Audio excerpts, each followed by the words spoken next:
നമുക്കേ ഒരു നാടൻ പലഹാരം ഉണ്ടാക്കിയാലോ? രാവിലെ തന്നെ ഇന്ന് ഉണ്ടാക്കുന്നത് ഒരു ഓട്ടടയെന്ന് പറയാം. നമ്മുടെ വട്ടയിലയിൽ പരത്തിയ അട. ഇത് എൻ്റെ ഒരു കൂട്ടുകാരിയുടെ അമ്മ ഈ കഴിഞ്ഞ ദിവസം ഉണ്ടാക്കി തന്ന് എന്തൊരു രുചിയായിരുന്നു അറിയോ. തോട്ടമ്മയുടെ ഉമ്മ ഉണ്ടാക്കി കൊടുത്ത ഒരു രുചി. അത് എനിക്ക് കഴിച്ചപ്പോൾ ഭയങ്കര ഇഷ്ടം തോന്നി. അപ്പോൾ ഞാൻ വിചാരിച്ചു എനിക്കൊന്നും ഉണ്ടാക്കണമെന്ന്. അപ്പോൾ ഞാൻ ഉണ്ടാക്കുക. ഇത് നമ്മൾ വേറെ രീതിയിലൊക്കെ ഉണ്ടാക്കാറുണ്ട്, ഓട്ടട പോലെയൊക്കെ പരത്തിയൊക്കെ. പക്ഷേ ഇത് വട്ടയിലയിലൊക്കെ പരത്തി നല്ലൊരു ടേസ്റ്റായിരുന്നു. നമുക്കും ഉണ്ടാക്കി നോക്കാം. അപ്പോൾ തോട്ടമ്മ പറഞ്ഞ പോലെ തന്നെ നമ്മൾ ചെയ്യുക. ഇതാ ഒരു മുറി തേങ്ങ, ഞാനിപ്പോൾ ഇതാ ഒരു 1.5 കപ്പ് പൊടിയേ എടുത്തിട്ടുള്ളേ. അതുകൊണ്ട് തന്നെ ഞാൻ ഇത്രയും തേങ്ങ എടുത്തിട്ടുള്ളൂ. നിങ്ങൾക്ക് എത്രയുണ്ടോ അതിനനുസരിച്ച് തേങ്ങ കൂട്ടണം കേട്ടോ. ഒരു മുറി തേങ്ങ, വലിയൊരു മുറി തേങ്ങ, ഒരു 3-4 ചെറിയ ഉള്ളി, പിന്നെ ഇതാ ഒരിച്ചിരി ചെറുജീരകം. അതിതാ ഇത്രയേ ഉള്ളൂ കേട്ടോ, ഒരു പിഞ്ച്. അത് ജീരകത്തിൻ്റെ ചവ കൂടുതൽ ഇഷ്ടമുള്ളവർക്ക് അങ്ങനെ എടുക്കാം. ഇത് നമുക്കൊന്ന് ഒതുക്കിയെടുത്തുകൊണ്ട് വരാം, ഒന്ന് എന്താ പറയുക, ചായച്ചെടുക്കാം. വെള്ളം നമ്മൾ വാട്ടിക്കുഴയ്ക്കുവാണല്ലോ, വെള്ളം നമ്മൾ തിളയ്ക്കാൻ വെച്ചിട്ടുണ്ട്. ഇപ്പം 1 ഗ്ലാസ് പൊടിക്ക് നമ്മൾ 2 ഗ്ലാസ് വെള്ളമൊക്കെ, അതൊക്കെ നിങ്ങൾക്ക് അറിയാവുന്നതല്ലേ. ഇതിനൊരു കോമ്പിനേഷൻ കറിയുണ്ട്, അതും കൂടെ കൂട്ടിയിട്ട് വേണം നമുക്ക് കഴിക്കാൻ. അപ്പോൾ ഇതൊന്ന് ചായച്ചെടുത്തുകൊണ്ട് വരാം.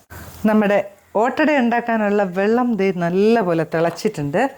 അതിനകത്ത് നമ്മൾ കുറച്ച് പൊടിക്ക് ആവശ്യത്തിനുള്ള ഉപ്പിട്ട് കൊടുത്ത് കുറച്ച് വെളിച്ചെണ്ണ. ഇനി നമുക്ക് പൊടി ഇട്ട് കൊടുക്കാവേ. സ്റ്റൗ ഓഫ് ചെയ്യരുത് കേട്ടോ. ഓഫ് ചെയ്യാതെ തന്നെ നിങ്ങൾക്ക് എല്ലാവർക്കും അറിയാമല്ലോ, പൊടി ഇങ്ങനെ ഒരു വേവ് അതിനകത്ത് കിടന്ന വെള്ളത്തിൽ കിടന്നങ്ങ് വേകട്ടെ. പൊടിയൊക്കെ നമ്മളിങ്ങനെ കുഴച്ചു. ഇനി നമ്മുടെ തേങ്ങയുടെ മിക്സില്ലേ, അത് ഇട്ട് കൊടുക്കുക. തേങ്ങ, ചെറിയുള്ളി, ജീരകം കൂടെ അരച്ചത് ഇതും കൂടെ ഇതിനകത്തിട്ട് നന്നായിട്ടങ്ങ് കുഴയ്ക്കണം. തീയിൽ നമ്മൾ വെച്ചേക്കുമായിരുന്നു. ഇനിയിപ്പോൾ നമുക്ക് സ്റ്റൗ അങ്ങ് ഓഫ് ചെയ്തേക്കാവേ. ഈ പൊടിയൊന്ന് ആ വെള്ളത്തിൽ കിടന്നൊന്ന് നല്ലപോലെ ഒന്ന് വേകണം. അപ്പോഴാണ് നന്നായിട്ട് ഇനി ഒന്ന് കുഴച്ചെടുക്കണം. അപ്പോഴാണ് നമ്മുടെ എന്ത് ഓട്ടടയ്ക്കാണേലും ചപ്പാത്തിക്കാണേലും പത്തിരിക്കാണേലും എല്ലാം അങ്ങനെ തന്നെ. ഓട്ടടയ്ക്കാണെങ്കിലും പത്തിരിക്കാണെങ്കിലും നൂൽപുട്ടിനാണെങ്കിലും ആ കുഴയില നന്നായിട്ട് കുഴച്ചെടുക്കണം. അപ്പം നമുക്കിതൊന്ന് നല്ലപോലെ കുഴച്ചെടുക്കാം.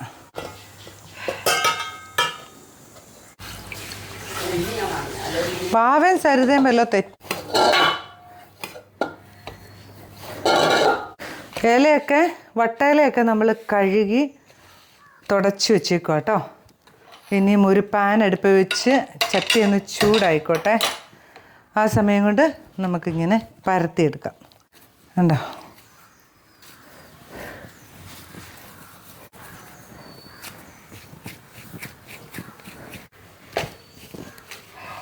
ഇനി പതിയെ പതിയെ പരത്താം.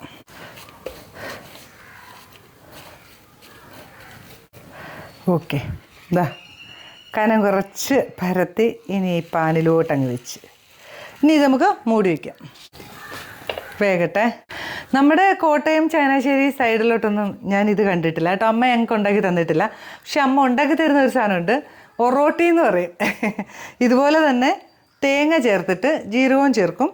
അത് നമ്മുടെ ദുഃഖവെള്ളിയാഴ്ച ഉണ്ടല്ലോ, ദുഃഖവെള്ളിയാഴ്ച പള്ളിയിൽ പോയിട്ട് വന്നു കഴിഞ്ഞാൽ, കുരിശിൻ്റെ വഴിക്ക് പോയി വന്നു കഴിഞ്ഞാൽ അമ്മ ഒറോട്ടിയും പാലുവേ അന്ന് രാത്രി തരുള്ളൂ.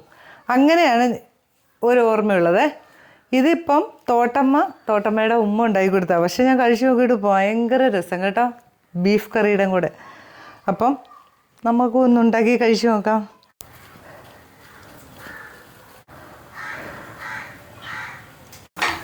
നമ്മുടെ ഓട്ടട കണ്ടോ, എല്ലാം സെറ്റാട്ടോ.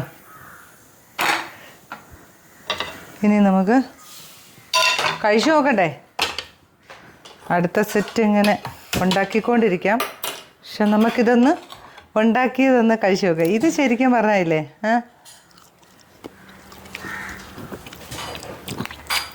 കറിയില്ലാതെ തിന്നാനും നല്ല രസമാണ്. കട്ടൻ ചായയുടെ കൂടെ വെറുതെ ഇങ്ങനെ തിന്നാം കേട്ടോ. പക്ഷെ നമ്മൾ കറി ഉണ്ടാക്കിയിട്ടുണ്ട്, ഒരു നാടൻ ബീഫ് കറി. ഇതിൻ്റെ റെസിപ്പി വേണമെങ്കിൽ പറഞ്ഞോളൂ. പണ്ട് കാലത്തെ അമ്മമാർ മല്ലിപ്പൊടിയൊക്കെ കൂടുതൽ ചേർത്തിട്ടൊരു ബീഫ് കറി ഉണ്ടാക്കത്തില്ലേ, അതാണ് ഇന്ന് ഞാൻ ഉണ്ടാക്കിയേക്കുന്നത്. ഇതാ